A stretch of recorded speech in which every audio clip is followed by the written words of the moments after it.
Thought this room might not have the noise of Bangkok and the discos and parties, but instead we've got a plane that flies over every 20 minutes. But hey, welcome to Chiang Mai. In reality, Thailand's second biggest city, but a lot less busy and a lot more quiet. And because I'm dropping this video hopefully on the second channel, I thought we'd do something a little bit different today. We're gonna be the tourist. Yeah, I couldn't resist it. Chiang Mai is an absolutely amazing place with loads of cool stuff to explore, both in the city and around the outskirts of it. So I figured today we'd do the outskirts. I'm gonna head up to one of the biggest, bestest, most popular temples in all of Thailand. It's called Doi Suthep. And along that way, there's a number of waterfalls, caves, viewpoints, and I don't know what else we'll be able to find. So I figured, I got a motorbike we're gonna rent. We'll jump on that and we'll start heading out into the hills for the day. It should be a fantastic day today. I've had this one on the cards for a few weeks now before I left. And yeah, let's go get a helmet, get the motorbike and get on the road. Look at that, every 20 minutes. I told you. More importantly, our motorbike and transport for today's proceedings. Yes, it is very yellow, I know.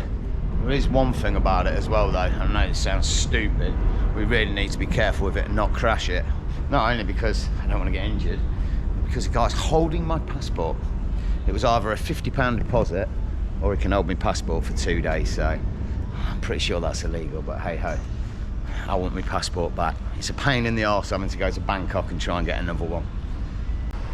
Also, I think we'll do a little bit of a in the life daily vlog of this one, and we'll go off to 7-Eleven and see what munchies and whatnot we can get for the day. This hotel doesn't do breakfast here and I've had nothing yet, so looks like it's going to be a breakfast from 7 again.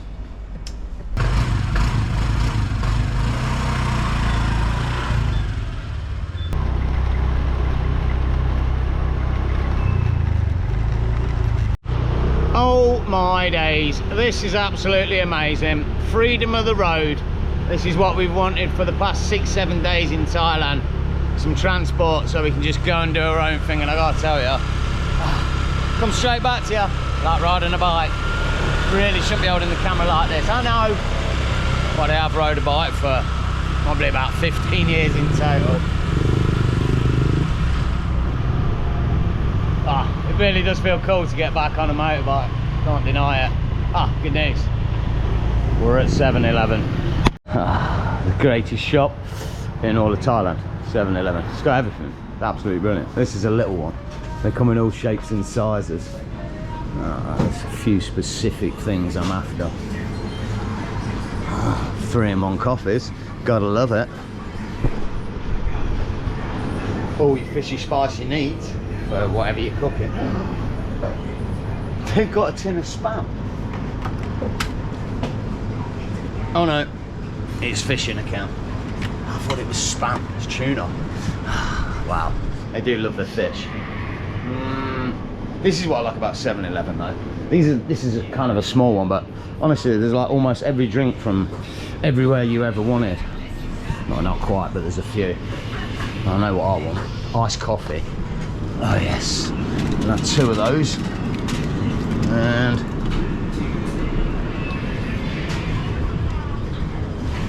maybe a little milky thing if I can find it. Yeah, there it is. Oh, let me at ya. And where's breakfast?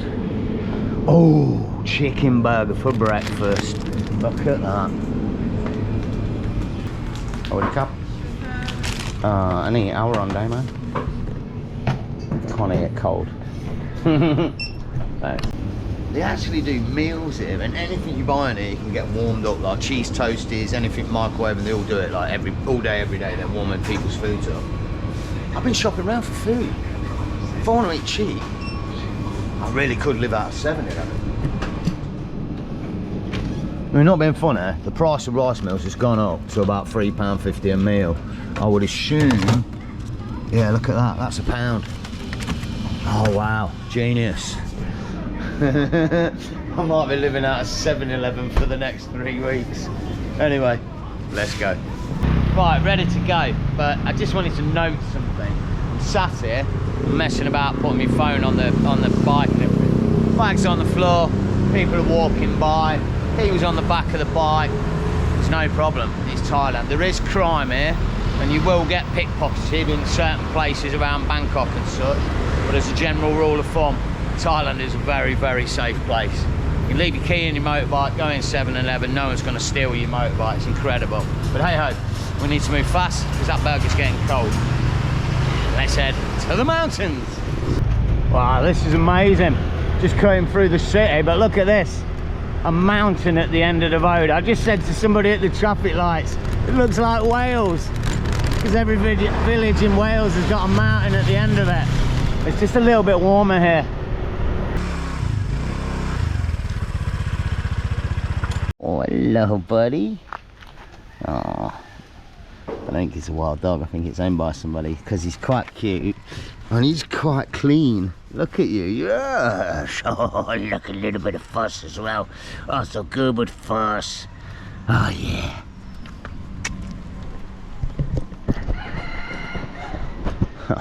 Looks like there's quite a few nice little dogs here. Hello. Hello. Do you want to say hello as well? Hello. So you're not going to believe this. This is an All Trails app. It's like an official trail that I'm doing. Oh, sorry, cup Pete. It's okay. Bye. My. No. Oh, senor. Okay, in a cup. Wow. Oh, what a beautiful area. No, I've been here before. Ah, with Sidekick Bob many years ago. Oh wow, it's like some little pools of water for paddling in. And I just passed, it's called the Chiang Mai Zoo. And as zoos go, I have to be honest, yeah, it's a pretty good one. It's as good as any zoo in England, if you like. I won't be going, but the standards and the quality of it is very good, very high. They have got, they've got a red panda in there as well, which I didn't know existed until I came here to see it. Wicked. But yeah, official trail on the All Trails app. It's called the Hukay Waterfall, or Nam Tok Walk, and it's about, well, there's two. There's a 700 metre one and a 1.7 kilometre one, and it looks like it heads right up to that waterfall. How cool is that? Gotta say it, you know, as we head up to this Nam Tok, as they call it over here, waterfall. This is what I've needed since I got here. It's been a bit intense since I got here. Down in Bangkok, just full of people and noise and pollution, and it's driving me nuts, to be honest. And then that train journey to get over here was pretty hard work as well. My body's a little bit beaten, but now I'm here doing my thing and exploring around. Oh yes, I feel completely in my element. From here on in, the trip's going to be absolutely pucker. I've got to say it, I know it's winter back in the UK, but being here a little bit excessive for today's climate. Bloody hell. Thai people. She's obviously cold. Oh wow. Bit of a precarious scramble up the rock, but definitely worth it. Our first gusher in Thailand. Oh yes, mate. And she's doing us proud. That's a nice amount of water and a pretty cool looking waterfall. Oh, not a bad little spot, but I think we're going to have to keep moving. There's loads of spots I want to check out. There is a big hike that goes all the way around here for about 2 miles, but I'm not going to do it today, maybe for another time. Let's keep moving north and up the mountain and see what we can find, eh? We're not stopping, we're just passing through, but there is some wonderful, like, funky little architecture around here. Look at this thing. There's some steps going up to yet another little temple somewhere. It's beautiful. It's one of the reasons I like it so much around here. It's just really green, it goes up into the hills, and then there's loads of little trinkets to explore. Temples, waterfalls, whatever it is. It's a nice area. You definitely spend a few days here, 4 or 5, maybe a week, slowly meandering around. There's all hill tribes around here as well, Hmong. Further up the way, maybe an hour's drive. We might actually get that far today, but we'll see. But it is, yeah, a great area. And everyone said to me, it's a little bit cooler up here than it is in Bangkok. And I laughed, telling them I was a tourist and I wouldn't feel the difference, but yeah, I can. It is a little bit cooler up here, and it's nice. A little bit of respite from the heat. I have to say it as well, and it's probably really windy, but this road is one of the greatest roads in the world to ride on a motorbike. Look at all these corners. It's a dream, it really is. Okay, look, slight pit stop, and we're not stopping long, but this one has context as we head up to the big Doi Satep. This is Wat Phra Lat, and it was used in the 14th century as a pilgrimage site from people that were hiking up from Chiang Mai on their pilgrimage up to Doi Satep. You've got to think, in the 14th century, this road would have been a trail, and it's bloody long and it's miles. Imagine they must have travelled from all over to come and do this pilgrimage to this really important site in what around that time in the 14th century was known as the Lana Kingdom. It sort of stretched throughout northern Thailand and around certain areas around this area. So as we get up a little bit more, we'll understand how important this area was. But wow, a real spot. It strikes me as somewhere Nepalese and in the Himalayas, one of those pilgrimage spots as people walk for weeks to get somewhere, you know, to do their honourable thing for their religion. Pretty cool. The Wat Phra Lat.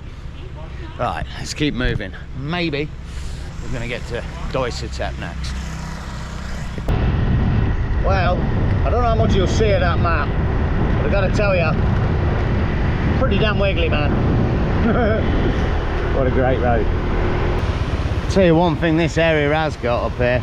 A lot of rivers, a lot of little waterfalls and such. There's a lot of water coming down off these mountains. And not to put too much point of it, we're not too far from where that cave was with those children. A few hundred miles maybe to the northeast, Chiang Rai. I guess all these areas are very, yeah, they're all fertile. I mean, look at the greenness of it. It does stretch up to two really high points here as well. One being Doi Satep, and a second mountain over the way that twins with it called Doi Pui. And I really want to get up there later because, well, I'll tell you now, they're both higher than the top of Mount Ben Nevis, and it's on a road, so it'll be interesting to get up there just to show you how high up it is.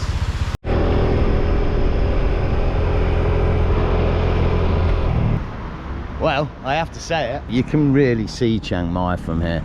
It does look kind of a big city. It looks like one of those South American cities that's kind of sitting in the valley, which it is because it's all mountainous around here. But still looking at it, when they say it's Thailand's second biggest city, we've just said the same.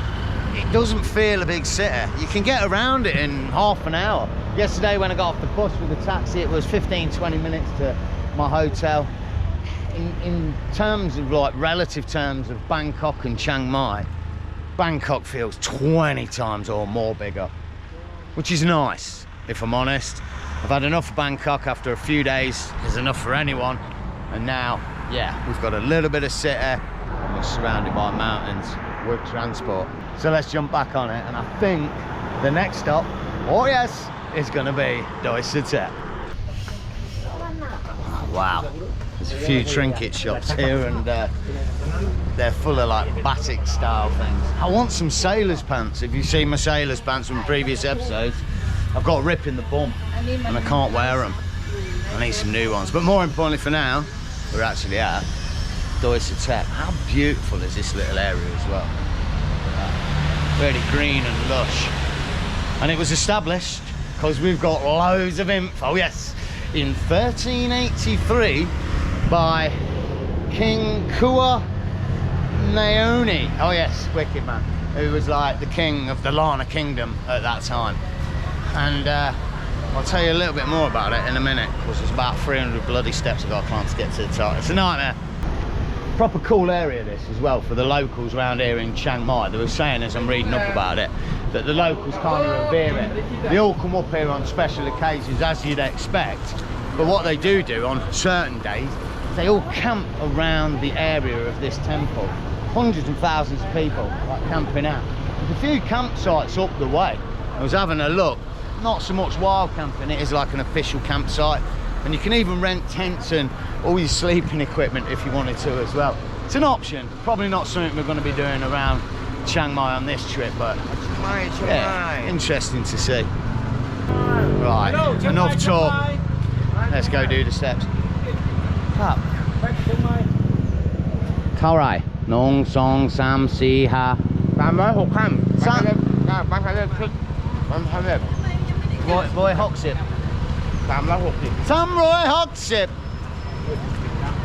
พี่พี่กี่บาทเท่าไหร่ไม่มี by myself 360 steps.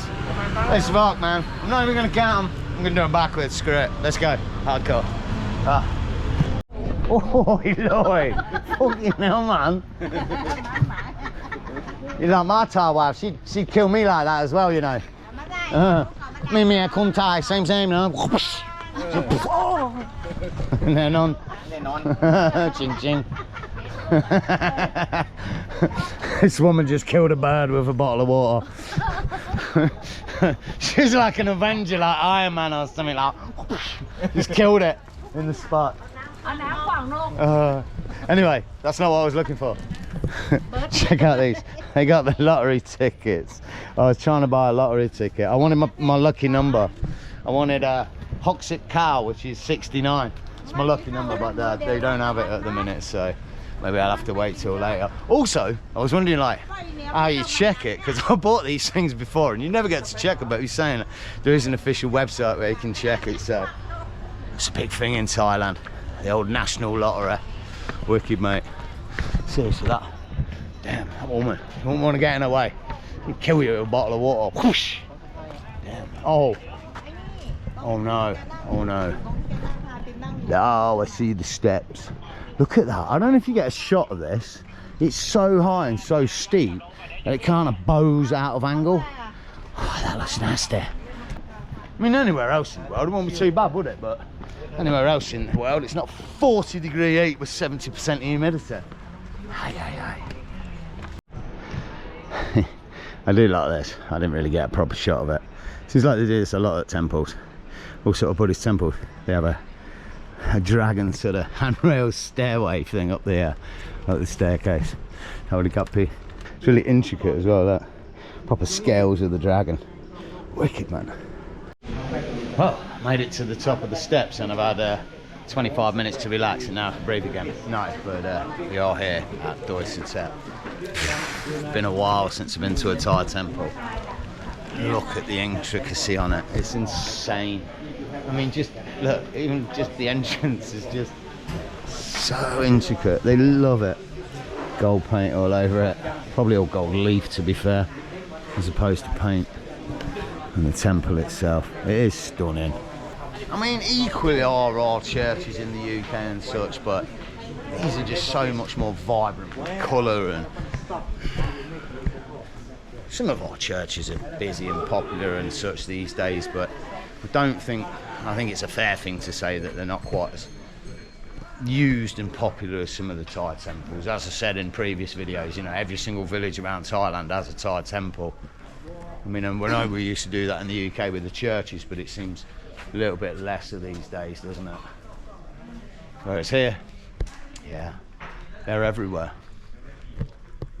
And even though there is Christianity and other religions along with the Muslim religion, specifically in the south there's quite a lot of Muslims, yeah, the Buddhist religion really does stand above all of them and thrive in Thailand. I mean, you gotta love it. Wow, look at that. Full of colour and vibrancy and intricacy, down to the neck on the dragon. And these doors look amazing. Wow.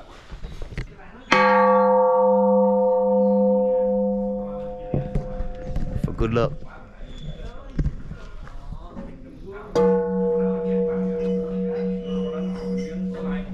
Nice. That's a real nice sound. Wow. Here's a thing I've noticed to do well around this part as well, up in North Thailand. Phung Pha, it's called. What? Some dude just told me, and I'm pretty sure I just scribbled it. I think they're like a rhododendron, eh? They look beautiful. Got green fingers, you'll love that. Oh, it's nice. Want a bit of colour in my garden this year. I'll say this year, it's winter in home. In the summertime. Sidekick Bob's already working hard in the greenhouse to get things going on the allotment, and hopefully we can get some flowers and colour going on inside the house. Oh, I've got to say it, we've nearly done a full circumference now. This area up here is beautiful, and this area really took me fancy. Wow, pure colourful Chinese kind of lanterns going on. I wonder if they light them up at night. Beautiful. But time for a bit of info, because I did say this temple was quite revered by Thai people, and there's a particular reason for it. You see, the talk is that they hold a relic here from Buddha's shoulder bone himself, and a travelling monk brought it here many years ago, probably hundreds and thousands.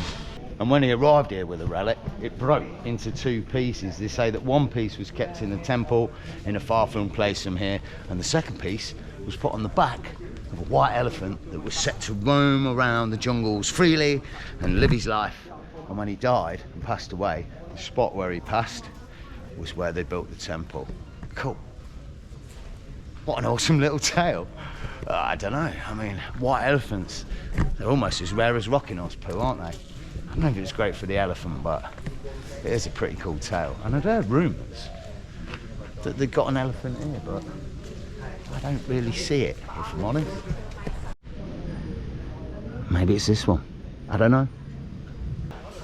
I honestly don't know what's going on here, but I've just been seeing this woman rubbing this nipple thing. I don't know what it is. Do not rub the gong. It says don't rub it. Some woman was literally just rubbing it, dude. I don't know. I'm not going to touch the nipple. Oh, it's a gong. It's not a nipple. Sorry.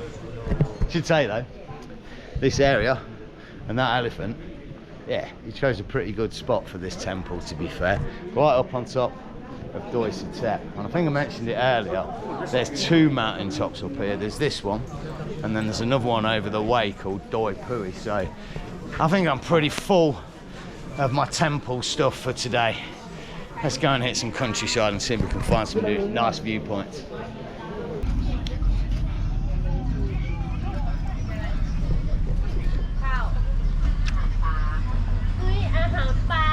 Oh yeah. Well, this seems a pretty cool spot as I come up the hill.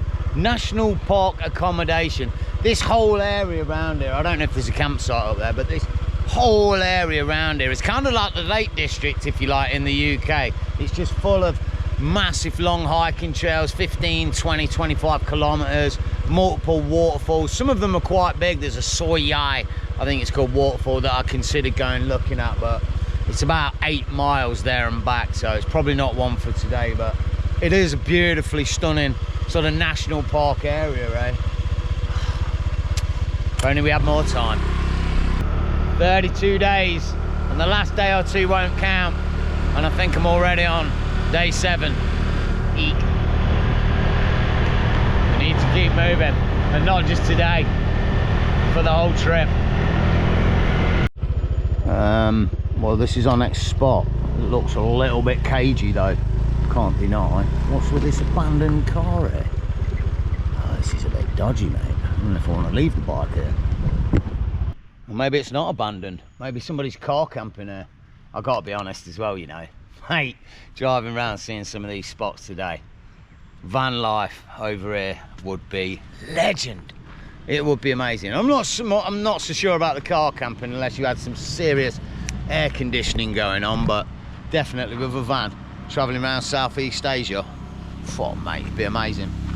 It's just either getting one here or buying one here, and cars are not as cheap over here as they kind of are in the UK. I guess they are, but you're getting nothing cheap over here. That's what I should be saying. There's no second-hand market basically over here for cars. There is for motorbikes, but as far as vehicles concerned, they really hold their value over here, cars and vans and such, even when they're like 20, 30 years old and a bag of crap. they'll still cost you 2 or 3 grand. So to buy a van over here, you're more than likely looking at buying something brand new. So yeah, but hey, let's go see if we can find what we're looking for. It's supposed to be like a hermit's cave, Asian style. Could be cool. Well, there's definitely something here, because we've got a little shrine thing going on. Not sure what that's about. Somebody's old wild camping setup, maybe. But yeah, there's like a path, so I can only assume it leads to somewhere. Hopefully not someone's house. Let's have a look. Oh wow, look at the fauna that's here. Look at these twisty old trees. Pretty sure I mentioned something about one of these like a few months ago on a video. The old banyan trees and such. There's not any of them here, but oh man, it's wicked to be in a proper little forest in Thailand. And from what I'm reading, it's actually pretty cool where we are now, because we're at 5,000, or rather 5,000 feet, and they were saying at 1,000 meters below there's like all deciduous forests, but up here now it's all these evergreens, and wow, it really is. I've got to be honest though, I really hope this trail don't go too far, because I've been walking quite a distance already and it's all back uphill. This is not cool. I don't know where I'm going. This could lead to nothing. Hey. Oh, this is getting ridiculous. This thing just keeps heading down and down and down. I'm getting nowhere, and there's nobody else here. I've not seen a single person, and this area is busy, but not here.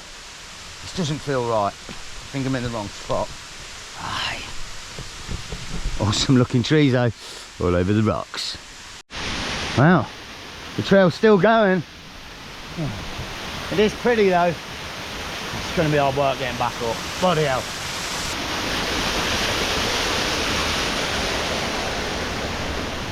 No way.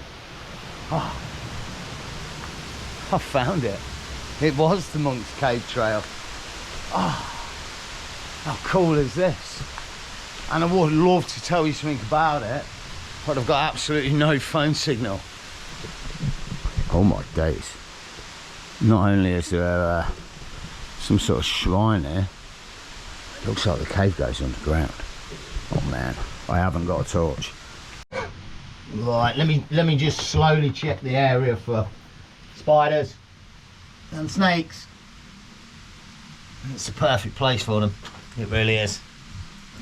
God, what am I doing in here, mate? Oh my god. Yeah. Okay, it goes nowhere. It's blocked. Oh my god. Ugh. What an absolutely cool little spot to find though. A little monk's cave where somebody probably lived for, I don't know, decades or something. Just huddled in that cave there. Hiding from the rain in the rainy season and the sun most of the rest of the year. What a bloody spot for it though. I mean, who knows how long ago it was, but you'd have definitely had plenty of food around here. Fruits and animals to hunt off. I don't know, if he was a monk, maybe some people came here and gave him offerings on a daily basis, like some of the hermit's caves we found in the UK, eh? Wicked. We'll never know. For now, it's getting late, and I want to keep moving north along this road for as long as we got light and see how far we can get. So, yeah, let me hike up the hill and get back to this motorbike.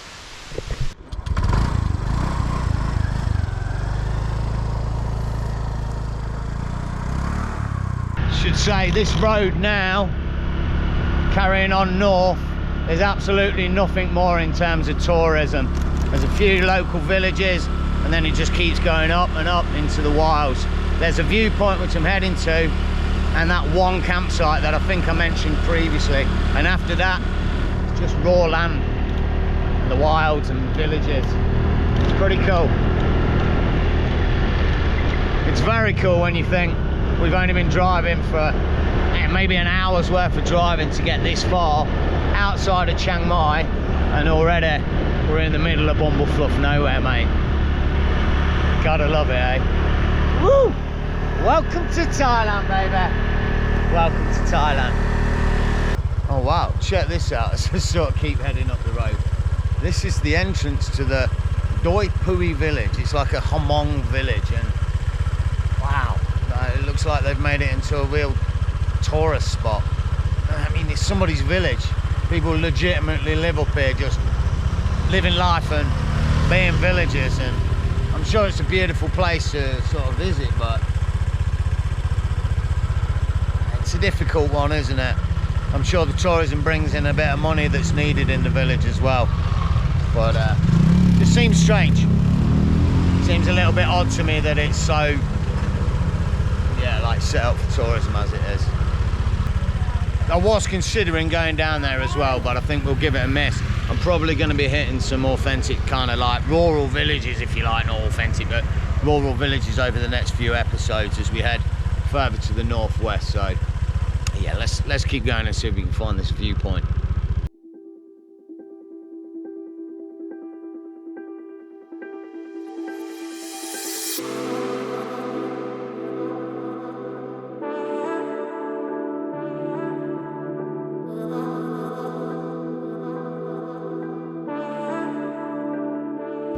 Well, that was a little bit disconcerting yet again. The drone's doing something funny with the gimbal. I don't know whether you'll see it on the shot, but it sort of warbles and the motor's like grinding or something. And then when you land, after a second it stops doing it. It's done it twice on both flights now, and I've just done a test flight and it did it again. I don't know if it's because I've dropped it when I was at the airport or whether it's because of the heat of the day. I think it's because I dropped it. I might be able to recalibrate and do something with it. I'm not too sure. The error it's coming up with is it's telling me the gimbal is overloaded. Means like there's weight on it or something, but there's not. It's just fraggled. More importantly though, for now, wow, what a spot. Doi Pui down the way.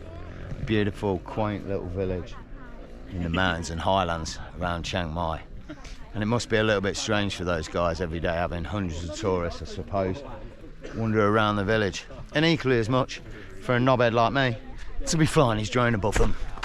Oh wow, here's a little bit of extra info on this little place. I've just had a little chat with these locals here about the Doi Pui village, because I was sort of thinking this guy here's been down there and there's no rice fields around here. So I was kind of like, is it one of those villages that moved here recently type thing? And apparently not. No, it's an old school village that's been here for centuries, and the guys here were saying that yeah, they basically sort of had produce around here from the mountains and the forests and such that they could collect and yeah, take down into Chiang Mai to sort of trade for rice and such things like that. I don't know, I guess assuming hundreds of years ago they'd just been purely living off the land around here, and as time moved on they needed to trade for a little bit more. This whole area, I mean, we're on the border of the Golden Triangle here, you know, it stretches all the way into Laos and Myanmar from sort of a corner around this point, and yeah, it's renowned for the trading of the villages, you know, with products that some are not so sought after in the West and some are, you know, but it's a bit of a strange place. I find it a little bit odd. Village in the middle of the jungle. No rice fields in Thailand. What a rarity. Anyway, let's keep moving north. Well, Google's telling me, oh, we've arrived. The campground. Wicked, mate. Let's go have a look. Well, parking over the way. And I gotta tell you, I wasn't expecting much. Murmur, campsite, not wild camping, but now I'm here, dude. This looks epic. I'm pretty sure this is what you're gonna get rented out for you for the night. It's run, surprisingly, by the army, this area. And it's got a pretty damn amazing view down yonder. I guess there's pitch levels as you go down. I'm just saying now, there might be a camping episode. Maybe not here. There is a place. I think it was over near Pai. Saying too much, but I think let's go and do a little bit of a farang bit and see if we can find out what the prices are and see if we can have a look. This is amazing. What a beautiful area. I bet it gets really quiet at night. Loads of noises from the forest. Clean air out the city. Yet views back down into it, right down the distance. God, mate. We're doing some camping. Let's go have a word with someone. Oh, this is amazing. So it is, look, confirmed. It's on 5 different levels, and I guess they all go further down. Even on this campsite, you get a real peaceful spot. I mean, imagine staying there tonight. Yeah, next to nobody's staying here tonight. I'm very tempted. We've got a price list on the board. This is pretty cool. I won't go through it, but well, I will. Tented area, and then you can rent one of those big tents. It sleeps 3 people, sleeping bag, mattress, and a pillow, all in for 315 baht, which is about, I guess, £7.50 in UK money. Nothing, absolutely nothing. It looks like there's some really nice hikes around here as well. Oh, there's a banyan tree. Oh my God. Oh, and a rufialis. You know, one of them big plants that eats insects. Beautiful, man. Wow. To know that there's things like that in this area, this is a real spot. Especially those rudialis plants, I think that's what they're called. They're very, very rare. Normally you have to get into deep jungle to see that sort of thing. And banyan trees also. Oh my days. We've landed in a beautiful part of the world. Unfortunately, yeah, we'll do it some other time, eh? We'll just pass through and we'll have a night's camping in Chiang Mai up here, but let's have a word with the guy, see if we can have a look at the tent. Oh, it's a nice guy that's running the place as well. Oh, these are wicked, mate. I'd read on the review, someone was like, oh my God, I had a spider in my tent, but it's in the wilds here, and you expect a little bit of insect here and there. Mate, these look cool, man. Look at the size of it. Yep. What a great setup, man. What an absolutely amazing setup. I mean, I'll say this now. If you're in Chiang Mai and you fancy a bit of camping, put it on your bucket list. It's on the map, you know what I mean? And maybe one person will do it. And if that one person does it, I can guarantee you, you're going to have a bloody good night.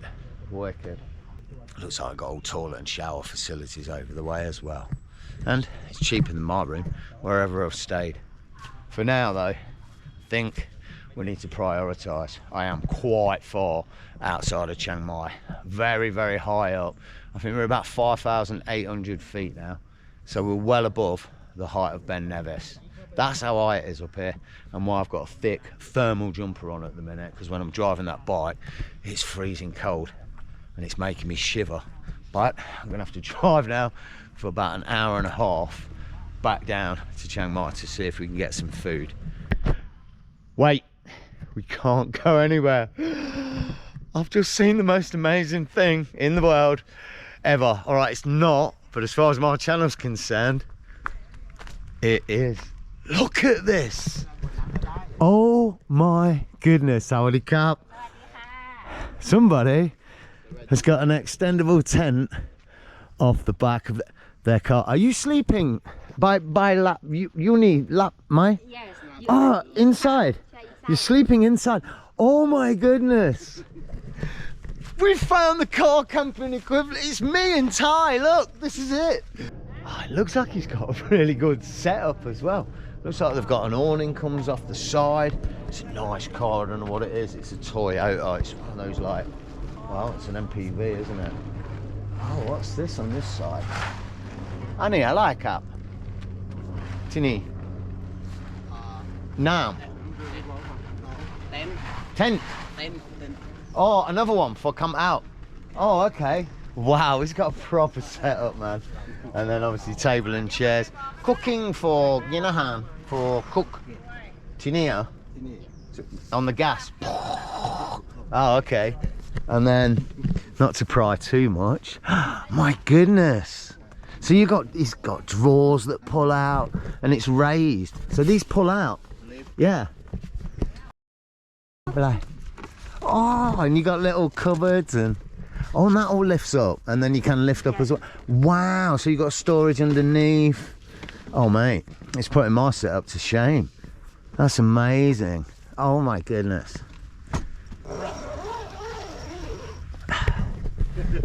And there you have it, man. That's it, I'm made up. I'm importing the car over to Thailand, man. If these can do it, hell yeah. Wondering where I can do it, man. We need to find out how much it's going to cost to import the car over.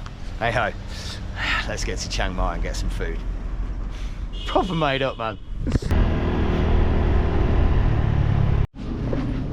Well, back at the hotel, Just had a quick coffee, splashed the water on the face, and I think I've found an amazing place for food. We may find out in the morning that it's not, but it's a little local spot 2 minutes from where I'm staying, and it does English food as well as Thai, and the best of it is it does it for a good price. When I was in Bangkok, I was paying 160 to 200 baht for a rice meal, which is £4 to £5. There's nothing over here that's more than £1.50. We could feed the belly well, or we could regret it in the morning.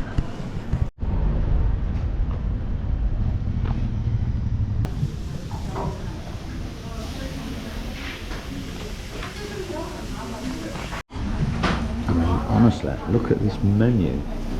Like pork steak, chicken steaks, beef steaks, fish and chips. I don't know what I want. They even do burgers and such. This is madness. It doesn't look like they do much Thai food though. Well, let's do the food shop then. Oh, I've got to tell you, mate, it costs £1.50, and it's a beef steak with barbecue sauce, fries, and salad. I've got nuggets and extra fries to come. But I do need to get some ketchup on that quick and get it munched. Well, with the belly full, and it really was. That was a great non-Thai meal. Sometimes, I don't know, you just find a restaurant that does Farang food, but that was it. But the night's still young. I think we should go and burn the candle at the other end and maybe head down to the night market. It's about 7:30, so it should be perfect time for it. I assume it's open every night at night. Let's go have a look. This area is so busy. I've been looking for the night market. I think there's about 3 different night markets in Chiang Mai, and having spoken to the landlord that runs my hotel, he says there's this one, which is the University Night Bazaar, one of the big ones, and it's only about a 5-minute drive from my hotel. So I thought we'd come and have a look. I don't know if I'm going to buy anything, but I'm hoping there's some really nice sort of dessert, sweetie things I can maybe have a nibble on. I do like this sort of thing about Thailand. I'm not sure we have this in England, maybe around the Christmas time, some night bazaars and such, but this is a thing that goes on like all over Thailand, even in some of the bigger towns, not just the tourist areas. They have these night bazaars and night markets, if not every day of the week, there are at least a few days of the week. And yeah, it's a great place to come out and get cheap food, clothes and bits, and yeah, I guess like a decent market used to be in the UK. I say used to be. The one in Leicester is supposedly, or used to be, the biggest covered market in the whole of Europe. Yet now, they've torn it down, mate. But here in Asia, hey, these things are still thriving. And I'm looking for something, I'll be honest. Not just munches, sailor pants as well. Bear with a minute. Hello, husband. Hello, Bob. Oh no, she's sick. Bob, don't swear, you're on TV. I need to ask you a question. Oh, she's really sick. My daughter had Ebola. Well, it's not Ebola, she just had like the flu before I left. And I was fearful I was going to get it because it might have been COVID. And they wouldn't let me on the plane. And now Bob's got it. Good. Nightmare. Listen, Bob, this is really important. What are those sailor pants called in Thailand? How do you say that? The sailor pants. Say what? Sailor pants, you know those like sailor pants I wear. The dark blue one that I've got like the rip in the bum that you forgot to sew up after I asked you before I left. And I caught the train wearing them the other day. I sat on the train for 12 hours, and after 9 hours I sort of scratched my butt and I realised I got a big tear on the arse of my trousers. And my arse was been hanging out for like 9 hours on the train, so I did ask Bob to sew them up. So yeah, Bob, what do you call them in Thai? Gang gang ka sen. Gang gang. Gang gang ka sen. Yes. Gang gang ka sen. The chances of me remembering that, I'm going to end up with some pink fluffy slippers or something, mate. Let's just go have a look, see what we find. Well, I haven't found any sailor pants yet, but I have found this. It's like a mocha, like a fruit tea thing. Strawberry one with, oh, I don't know what they are. My daughter loves them. And because I'm having one now on the video, she's gonna kill me. Oh, that's good. Oh, that's really good. Like a strawberry iced tea. Oh man, they got sushi for 25p a pop. I'm so tempted. That is a good thing. Waffles. Ladies got waffles. Do I smell good? You smell all the doggies from what I've seen today, huh? You see all the doggies I see today. I know. See, I can't deny, Thailand does do a lot of spicy food, but they do some great sweet stuff as well. Oh, you could definitely lose your teeth easily in Thailand, and cheaply, if you come to the market. Gotta say, this is definitely the place. Got all the food stalls around here, all your Thai stuff, even got steaks over the way, and I bet they're relatively good prices as well. 50, 60, 70 bahts, which is about £1, £2 for a meal, which is what you expect to be paying in Asia for a rice meal. £1 or £2. Anything more than that, it's getting a little bit pricier. It is.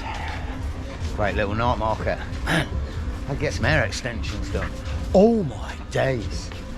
I can go proper retro backpacker style and get some multicoloured braids in my hair. Leave it in the comments. Maybe I'll get it done on the way back down to Bangkok. You want to see that? No, I'm not. Get a grip. All joking aside, this is definitely the place to come, man. 60 baht for a t-shirt, 100 baht for two. Yeah, decent looking quality. I don't know, it's copiers, whatever.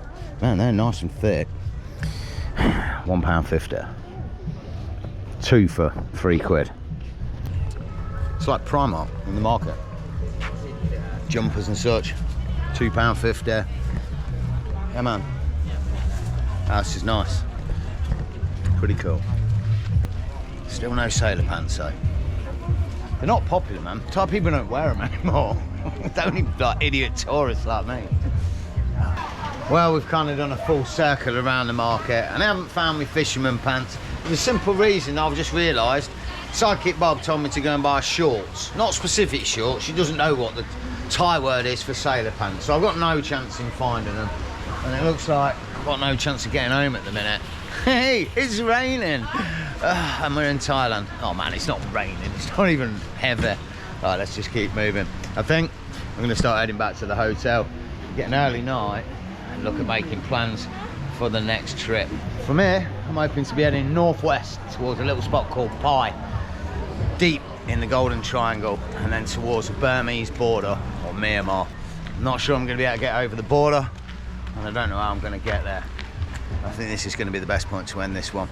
I'll also say, I don't know what channel I'm going to be putting the episodes on, but I'll be trying to keep them in order from both channels. So if you're watching this on the second one, go get yourself subscribed to Wondering Where, normal. And for now, whatever you're getting up to, take it easy, enjoy the misadventure, and hope to see you in the next.